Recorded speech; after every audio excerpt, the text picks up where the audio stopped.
لحد ما في ليله كده واحد من اللي ساكنين في العماره اللي فيها الدجال الشقه اللي تحتيه على طول كان عنده حوالي 30 سنه ومش متجوز. حكى وقال ان الساعه كانت في وقتها 2 بالليل تقريبا، كان نايم وصحي على صوت دب وزعيق وضحك هستيري جاي من الشقه اللي فوق واللي هي شقة الساحر. صحي من النوم وتعصب وفتح الباب وقعد يزعق ويقول كلام كان منه حرام، مش كده، مش كل يوم نفس الموال، هو انا كل يوم هصحى على صوت الزعيق والدب ده؟ هو انت بتنامش ولا ايه؟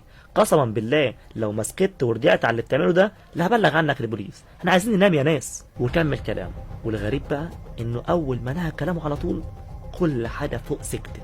فالراجل قال انه خلاص اكيد الراجل ده حس على دمه وسكت، قفل الباب ودخل على السرير ويحاول ينام تاني لكنه ما عرفش. فقال يقوم يولع له سجاره كده ويقف في البلكونه شويه، بيبص لقى علبه السجاير اللي معاه خلصت. فقال بقى انزل الف على اي سوبر ماركت فات عجيب منه علبه سجاير. انتوا عارفين بقى القرى والارياف دي من بعد المغرب بيناموا، والساعه في وقتها كانت 2 بالليل، مين هيكون فاتح؟ المهم لبس وفتح الباب.